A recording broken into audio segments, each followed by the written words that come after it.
What's going on, guys? Nick Lesagore here, Exit 12 Brewery in the house, in the kitchen, the day before brew day, no less. And today I am here to show everyone our process for creating a yeast starter. Now, a yeast starter is great for beers that are probably above the 5% threshold. It's also good for beers that you're using an old yeast. So today I'm going to show you how our process is utilizing a yeast starter and what we do, and ways that you can improve your process in terms of using a yeast starter if there are things that you're looking for in that regard. Firstly, let's talk about what we do in terms of the starter itself. So we use fast pitch. Boom. We use any type of wort that's already created for us in a can. We also utilize another brand that escapes me right now, but we just like to pop it and go, pretty much. We also use we need to make sure things are clean and sanitized for this, so we utilize PBW and Star San. So you need both of those on hand. We have a flask here, which is plenty big enough for us. We can do up to a 2-liter starter. A stir bar. Definitely need a stir bar if you're going to be utilizing a stir plate. This is from Maelstrom, and we absolutely love this. You can set different speeds, and you can pause it, and you can time it. So we really enjoy this stir plate. This is probably a little more on the expensive end, but we really enjoy it. And then we also have our cleaning brush. Definitely need a good cleaning brush so you can get in, on that big flask, and you can kind of clean all inside of it. And then we're going with Imperial A38 juice for this beer, for our brew day tomorrow. The beer is actually a competition beer. It's the first time that we've entered a competition in a long time, so we're really excited about it. Check it out. So this yeast was cultivated the 5th of July of 2020. And so the reason why we're making a yeast starter is because it's a little bit on the older end. It's, beginning to middle of October. It's October 8th. So that is, about 3 months. That's pretty much 3 months old. And so the viability is only at about 45% on this yeast. We could just pitch the yeast, but we're concerned with the idea that a 3-month-old yeast doesn't have as many yeast cells as it could. It's a 200 billion cell pouch. And so we want to be able to use all those cells, and we want the idea of the yeast starter is so that the cells can kind of, the ones that are currently alive can eat the sugars and multiply. And so that way, when we're pitching the yeast, we have a lot more yeast cells to work with, as opposed to just pitching it right out of the pouch. And so we want to get right down to the gravity, the final gravity that we're looking at, and we want to nail it. And the best way to do that is to utilize a yeast starter. Now, for this specific yeast starter, the Beersmith calculator has suggested that we use over a liter starter. It's a liter and 5 fluid ounces. These cans probably run anywhere from $1.50 to $2 a can, depending on where you buy them. And I just don't see the need to open up another can just to get 5 fluid ounces out of it when we don't know when we're going to be brewing again to utilize the leftover of that second can of starter. So what we're going to do is just go with the simple 1-liter starter and then go from there and see where we finish out. And I'm completely fine with that. I think Brandon and I we're trying to limit the amount of money that we spend, and one of the ways to do that is to not open up a can for 3, 4, 5 fluid ounces of starter. The other thing you could do is also you could throw in maybe a couple tablespoons or so of dry malt extract. You could do that as well. But we're just going to go with the simple 1-liter starter. So let's start cleaning things. Okay, we're going to start by we haven't used this flask in a while, so going to clean it out with water. Our sink water generally gets to about 115 degrees, which is plenty high enough to utilize the PBW. You want to get it between 100 degrees and 125. throw in an undetermined amount of PBW. I'm also going to throw the stir bar in as well.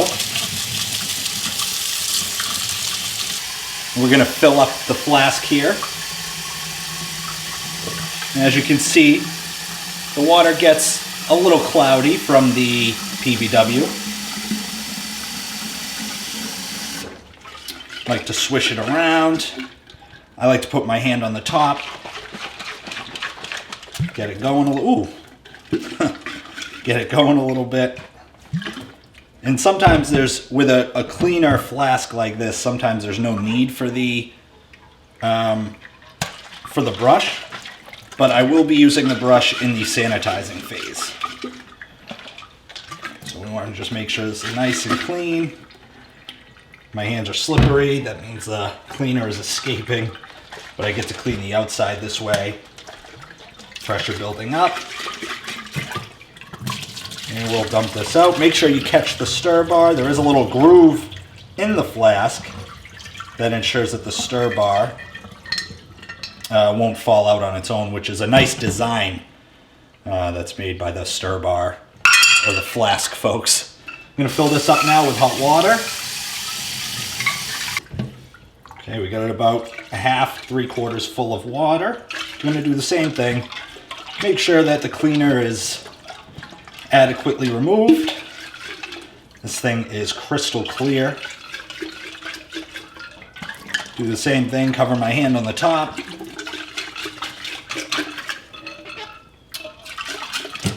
And we're going to dump this out. Oh, as the stir bar falls out and hits the sink. That's fine though, this sink's clean. I made sure to clean it beforehand. And then we're going to put the stir bar back in. Fill this up with hot water. Now the water doesn't need to be hot. I just like it that way. In fact, I'll probably turn down the temperature a little bit. And now we're going to throw in our star sand. Just a dab will do. You get to see the bubbles come up. Don't fear the foam, that's what they say, and I believe in it. I'm going to throw we got the brush in here. This is just going to wipe down. This is going to, for lack of a better term, brush up against the flask and any parts that may have had little germs hiding in it, possibly that the cleaner and water didn't get to. But this thing is looking good.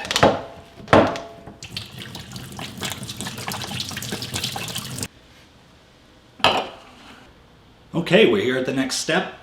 The things that we need are clean. And so here, as I mentioned, with this fast pitch can of wort, we have 16 fluid ounces. So you want to match the amount of fluid ounces of wort with distilled water. Now there's a few ways to do this. Kevin Clement's Homebrew on YouTube, he's got a video pretty recently where he does a starter for a beer that he did for the SJ Pour Challenge. And his starter, he heated water, he boiled it, and the idea of that is it pretty much gives you a similar product to distilled water, but you have to take time to cool that down. But that's just the way he does it. We like to utilize distilled water because we utilize distilled water in our home brewing. We use distilled to homebrew with, so we always have extra laying around. So the distilled water saves us time from having to boil and then cool down the water.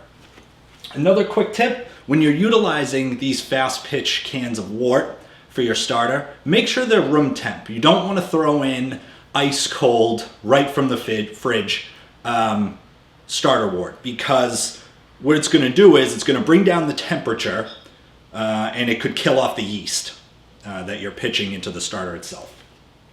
So we're going to pop this can open. This flask, as you've seen, is nice and clean and sanitized. Be careful. There we go. Perfect. The foam that's in the flask is from the sanitizer. I'm going to throw this entire can in. 16 ounces. Now we have the 16 ounces. Oh, that smells so good. It's a mix between tomato soup and the smell that you get when you first walk into a brewery and they're mashing in. It's awesome. So we have the 16 ounces here of distilled water. The stir bar is in the flask, and we're ready for the next stage. Okay, we're at the final stage. And so for this final stage, the last things you need are tin foil to cover the top of the flask, a pair of scissors. You're gonna sanitize these. Speaking of sanitizer, I have my handy dandy sanitizer in this spray bottle, and your yeast. So I'm gonna mix this yeast up. I'm gonna give it a little mix here to make sure that the slurry is mixed in with the other liquid inside of the package. You don't wanna leave anything behind. I already have the stir bar in the flask and it's moving around at a level 2, which is out of 4 or 5, I believe. I think it's 5 levels. And so that's plenty fast enough for us. This is fairly newer yeast. It's on the 3-month side. It could be much worse. And so what we want to do is, while this is moving, you don't have to do this. We prefer at Exit 12 to add the yeast in as it's moving around. So we're going to spray this down.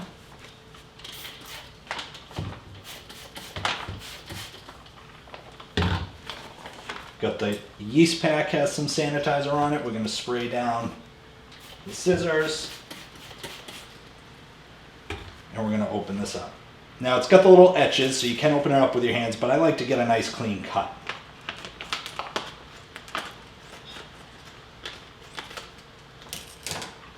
And here is the yeast. And we're just going to add it to the flask here.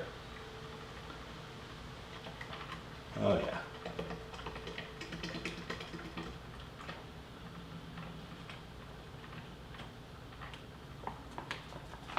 Make sure to get every last bit of that goodness. We pay probably anywhere from $10.50 to $12 for a yeast pack, especially of the Imperial, which we really love using Imperial. And so we want to make sure we get every little bit. Then what I'll do is the tin foil. We're going to give this a spray with the sanitizer. Make sure this is nice and sanitized, and then we're going to put it on the top.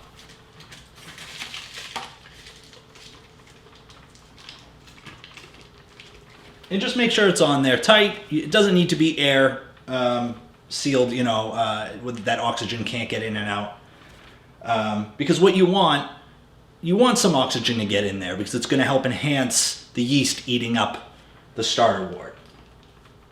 So if you're only doing it for 24 hours, you don't need to be so crazy about fully sealing the top of this flask.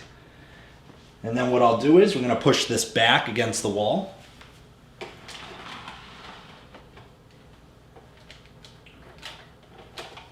And then the last piece of equipment that we use, we get a lot of sun here in the kitchen. So to just avoid any sun exposure or anything like that, we like to cover it with a dish towel. And there you go. Up close, here is the finished product. Or the finished product from us setting up the yeast starter. And we are off and running and ready to go for tomorrow's competition brew day.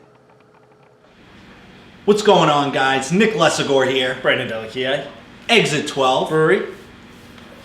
In the house. Yep. Woo! Ooh, little Ric Flair. It's been a while since I haven't heard it. To be the man, you gotta beat the man. And by the man, we're talking about homebrewed beers. That's right.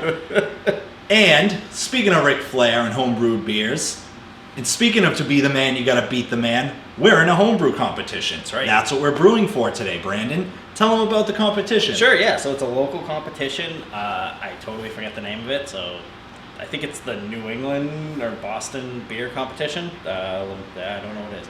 Anyway, it's we're doing a New England IPA. It's our first competition of this season, and we're super excited to get on board with it. We are brewing in a new vessel today, the Anvil Foundry 10.5 gallon. Yeah, we're super excited about it. We got the unit without the pump, and then we went and bought a Blickman Riptide. So you guys are going to see how that works for us. This is brand new. We're taking the Foundry on its maiden voyage. We are now utilizing the Brew as a backup sparge water heater. And then the third unit we have, the mash and broil, has been sent down to the miners. And so that'll be, we're not sure what we're gonna do with that yet. We don't know if we're gonna keep it just in case. I'm a man of insurance. I like to make sure we have things just in case something happens. So we have pretty much 2 and 3 of everything. But we don't know what we're gonna do with that yet regardless. This beer is New England IPA. It's gonna be in the 7% range. Don't want to give too much details about it, but to give you a little hint, we have brewed this iteration in the past on video. But we're really excited about it. As Brandon mentioned, our first competition in a long time, mainly because of COVID, but we're now feel like we're in the range of brewing solid beers, so much to the point where we feel confident going into competition. So we want to enter more of them. There are actually 2 competitions. This was going to be either a double brew day or brew days back to back, but that competition got pushed off because of COVID. It's Friday. We both took the day off of work. Really excited about that. It's nice and chilly out here in New England. Got that little chill. Makes that hot coffee, making some beer cheese soup. Oh yeah. Really warms the souls, really warms the cockles. You love the cockles, man. Listen. You're a big cockles guy. Big cockles guy. So we're going to show you our process. Things are going to be moving around. We're not really sure how we're going to be doing things in the future, but this is really exciting. Also really nerve-wracking because we're in a competition and utilizing a brand new system. So we'll see how that goes. Yep. Check it out.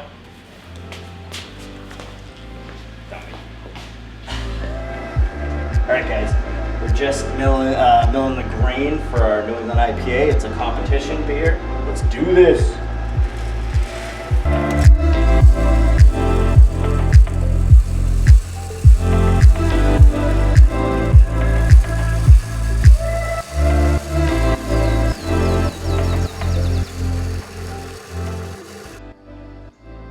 All right, so we just got done milling the grain, and as you can see, crush is looking really good. Most of the grain is just barely cracked, but there's still a lot. Some of it's pretty pulverized. But the goal is to try to cut down on the grain dust if possible. So there's still a little bit there. We could probably move the grain mill off just a tiny bit, but ultimately this is exactly what you want: cracked grain. All right, we're at strike temp.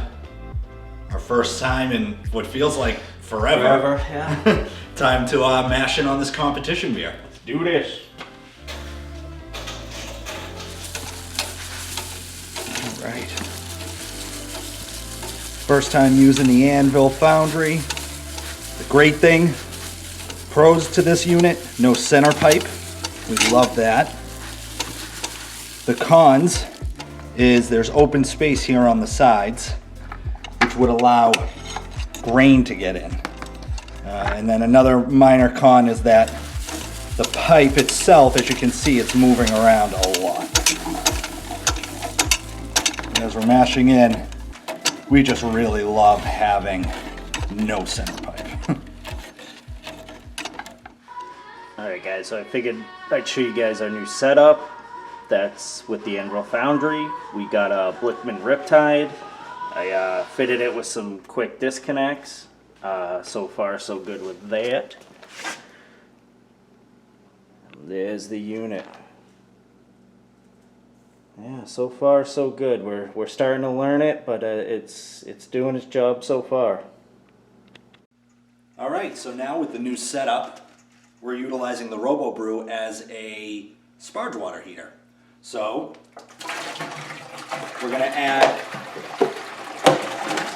a little under 2 3/4 gallons to the Brew.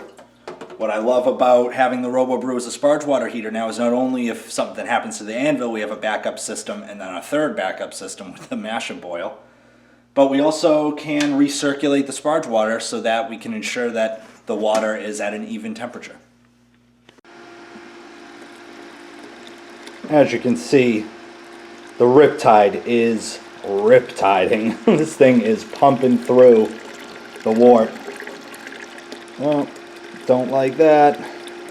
Don't like the steam. But if I can get close enough to show you, it's really doing a good job at not clogging up. So as you can see, this is our setup right now. And as you can imagine, it's not the most realistic. We constantly are finding ourselves walking in between the tubing where the LiQWYD Riptide is, and so the idea that we had was pretty much to take the RoboBrew here, which we are good to go on temp for our sparge water. Take the RoboBrew in the cart it's on, put some casters on it, and then place it against the cement wall here.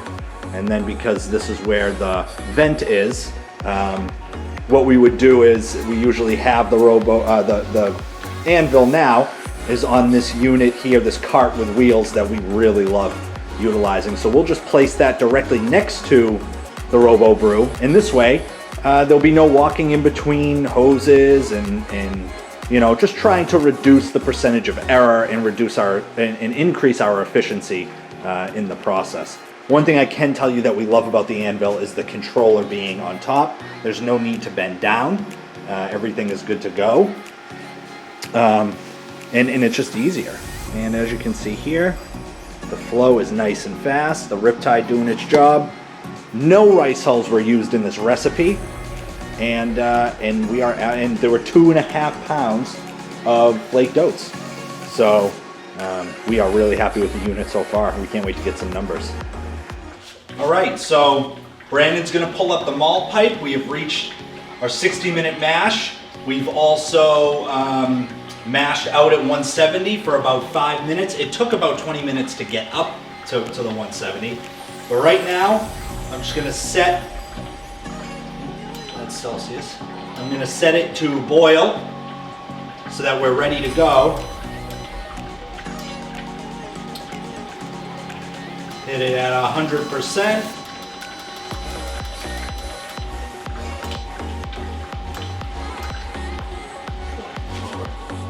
We'll lower this a little bit. And so the bar here holds up the malt pipe. So Brandon's gonna pull up the malt pipe. I'm gonna fit this in, and then the ridges, the feet of the malt pipe will rest on this unit here. So this is a mobile unit. It makes it hopefully a little bit easier when you're cleaning the unit, and this will hopefully be sturdier than the RoboBrew.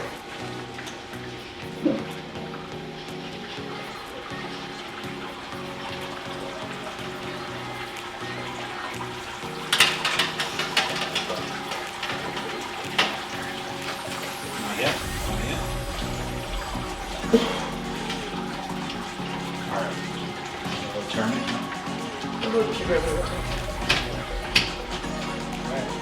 Woo.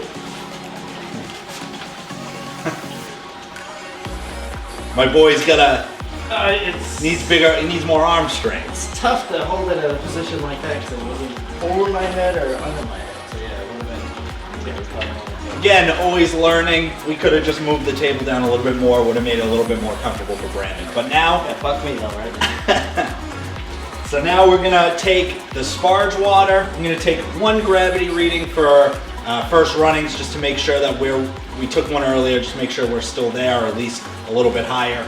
And then we're gonna throw the sparge water, utilizing the LiQWYD Riptide into the unit, and we'll start sparging. Yep. All right, so what we're doing now is utilizing the LiQWYD Riptide and our sparge water heater, which is our RoboBrew, to utilize the pump to sparge. So far, so good. All right, guys, we're up to boil, so we're gonna add our bittering hop, which is a 60-minute addition of CTZ. Boom.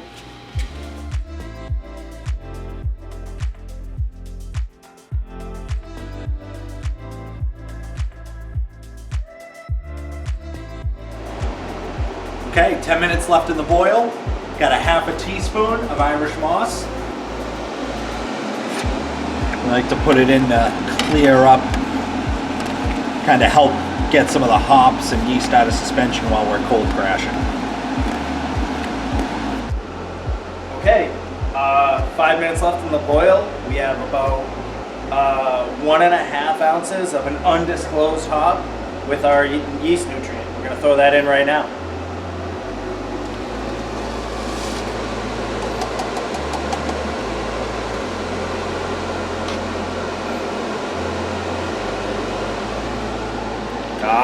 Boom! Get out of my face. Alright guys, we're at flame out. We're going to turn off the unit, transfer it over to the window where we'll get our wort chiller going.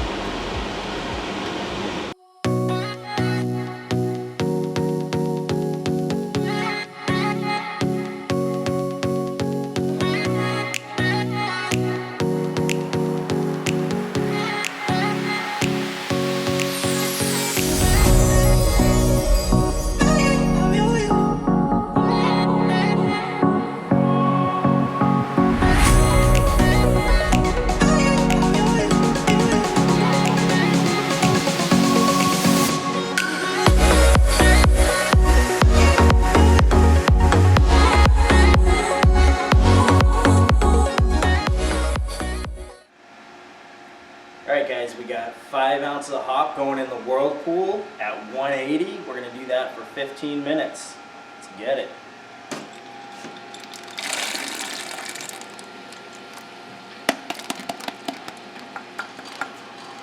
What we love about our new Whirlpool setup is that we're running the Riptide that is connected to a Whirlpool arm we got where?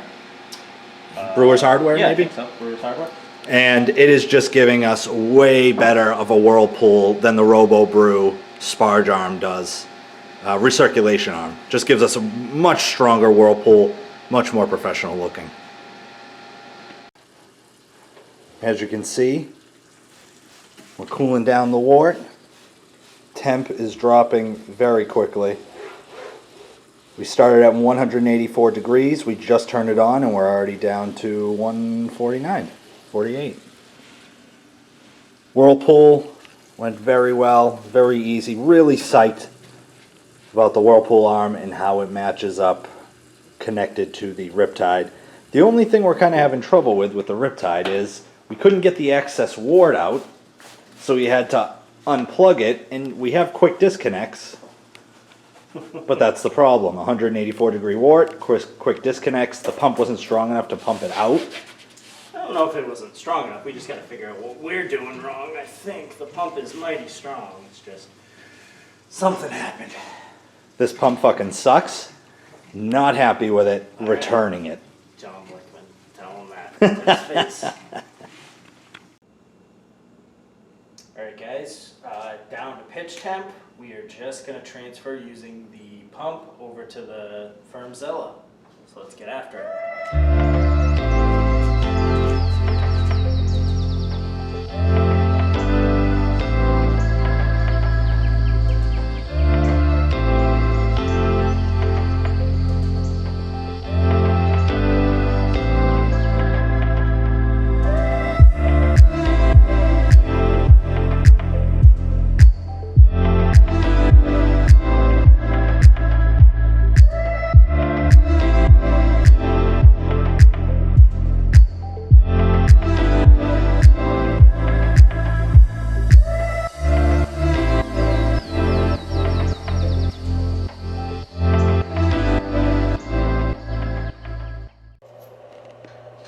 Alright, I don't know if you can see that or not, but we are just barely under the 6 gallon mark. We have our tilt. That's going to help us keep track. And now what we have to do is clean up and pitch the yeast. Alright, all set to go. We finished with just under 6 gallons, as you saw. Efficiency, we were shooting for 70% and we hit 69. Nice.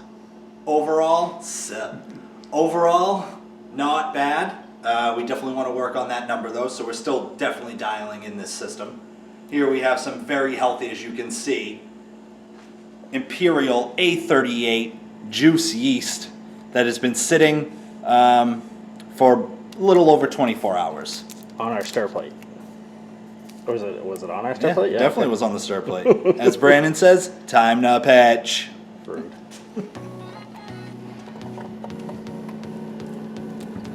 If you drop that yeast. I know. And for this beer, we're going to be pitching the entire starter because we didn't have the time to cool it down and to separate it. Here we go. I'm just going to swirl this a little bit.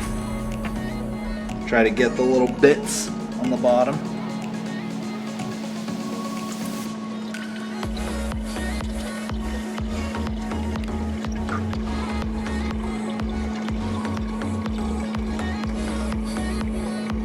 Make sure the stir bar doesn't go in.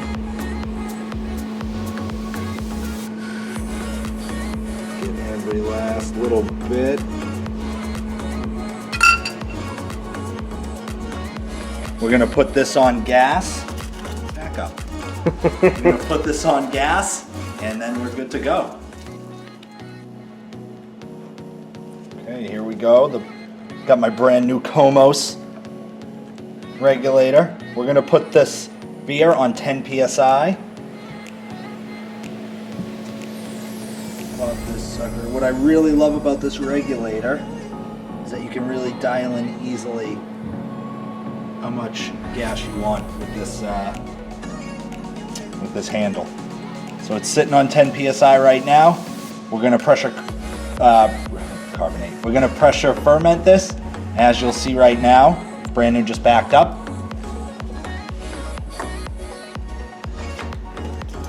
We'll take our little blow-off valve, Spunding valve. our little balloon spunding valve.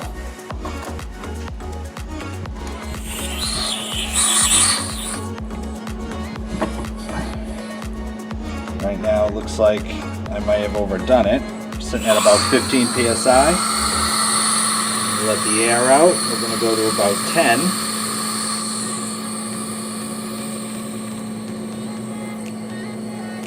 And voila. Well, this is a wrap. Thanks for watching. Check out the podcast. Exit 12, homebrew lifestyle, homebrew craft beer lifestyle, all that stuff. That's not the title. He'll put it in right on the bottom. Check it out on the bottom. Exit 12 podcast. Boom.